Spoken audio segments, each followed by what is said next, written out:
Have you ever been lying in bed and thought, what would I do if a tiny gremlin tried to eat my toes? Probably not, right? Well, you're about to find out anyway. We're diving headfirst into a very, let's call it an unusual survival guide. We're going to arm you with the knowledge to face down some of the world's absolute weirdest mythical threats. Yeah, you read that right. I mean, it's a question that has almost certainly never ever crossed your mind before. But hey, by the end of this, you are going to have a solid game plan. We'll get to that vampire baby, don't you worry. We'll also cover how to handle a vengeful sea spirit, and even a zombie that was literally too evil for hell.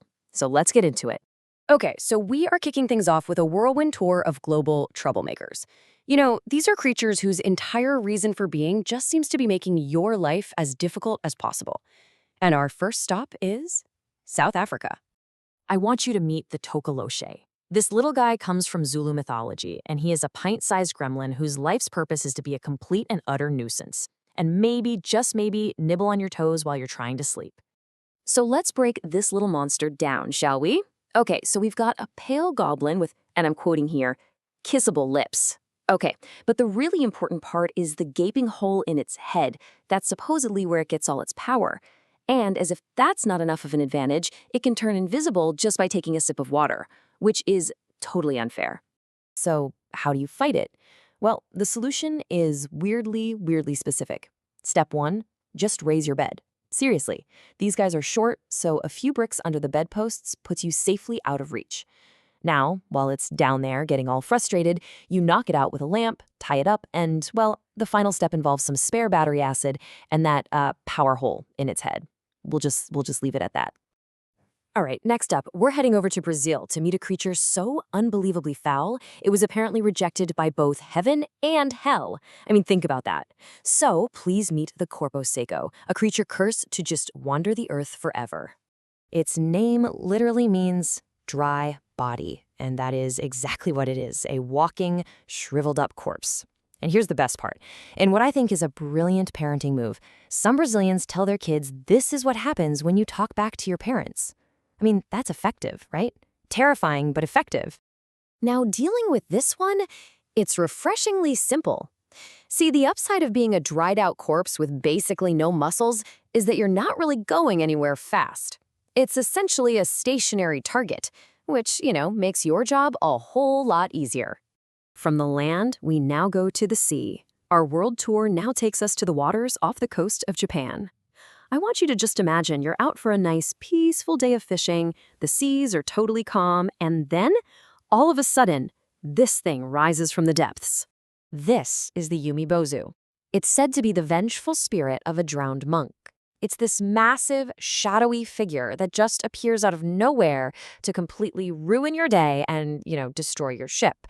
But when it confronts you, it will make a very specific demand. It wants a barrel.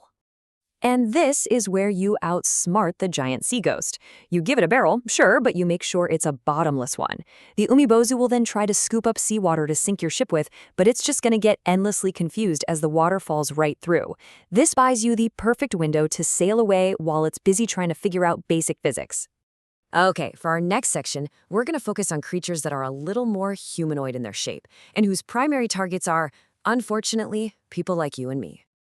All right, it's time. Time to answer that burning question from the beginning. If you're ever in the Philippines, you might just run into the Tiyanak. At first, it seems like a helpless, abandoned baby. But please, whatever you do not let its chubby appearance fool you. The Tiyanak's whole strategy is to lure in kind-hearted people by crying like a baby that's been left all alone. The lore says it's the offspring of a woman and a demon who then abandoned it. So, yeah, it has some serious abandonment issues, and it takes out all that anger on anyone who tries to be a good Samaritan. Basically, your empathy is your downfall here. So what do? Well, the source material suggests shall we say, a direct approach. It's called the old factory reset, and it involves jamming your finger into the soft spot on its head. This apparently completely neutralizes the threat. The optional fifth step is, a little dark, so let's just focus on the neutralization part, okay? Moving on. Okay, let's take a big jump from the tropical forests of the Philippines all the way up to the icy waters of the Arctic. Here in Inuit mythology, we find a creature that is pretty much guaranteed to give you a healthy fear of whatever is lurking just beneath the ice. The Kulupalik is a scaly, humanoid creature that just waits below the surface of the water. Its whole deal is snatching children who wander too close to the edge of the ice without an adult. The source's description of them is, well, it's pretty unflattering, let's just say that. They're called smelly fart fishwomen. Not my words. So the solution here is less of a complicated ritual and more about just plain common sense. First of all, maybe don't leave your kids unattended in the Arctic. That's a good start. But if you have to, stick close by. And maybe, just maybe, keep a trusty mallet on hand. Just in case. All right, for our final section, we're shifting gears. We're moving away from physical monsters to threats that are a little more ethereal, a little more mysterious. The things you just barely see out of the corner of your eye, or the strange sounds you hear coming from the deep. So you might have actually met our next subjects, shadow people. You know what I'm talking about. Those dark, featureless figures you sometimes see in your peripheral vision, and the second you turn to look, they're gone. They are a total staple of sleep paralysis stories, with the Hat Man, a tall figure in a big hat, being a particularly common and, frankly, terrifying visitor. This quote from a first-hand account just captures the experience perfectly. The person says they're just playing a video game, shredding on Guitar Hero 3, when all of a sudden their hearing fills with static and their peripheral vision goes black. The moment they turn their head to look directly at it, boom, everything snaps right back to normal. So, was it a shadow person, or just the result of too many energy drinks and not enough sleep? The jury is still out on that one. And finally, our last mystery, the bloop. Back in 1997, hydrophones deep in the ocean picked up this extremely loud, ultra-low frequency sound, way down in the depths of the Pacific. Scientists actually calculated that for a living creature to produce a sound that powerful, it would have to be over 250 feet long. That is more than twice the size of a blue whale, which is the biggest animal on Earth. So what was it? For years, people imagined this colossal, unknown sea monster lurking down in the abyss. The reality, which was confirmed around 2005, was almost a letdown.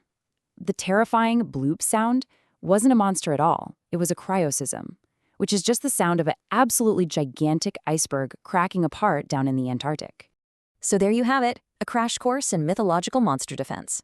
From outsmarting giant sea spirits to, well, rebooting a vampire baby, the solutions are every bit as wild as the creatures themselves. Which brings us to the big question. Out of all of these nightmares, which one would you least want to run into? Let me know your answer down in the comments. Thanks for watching.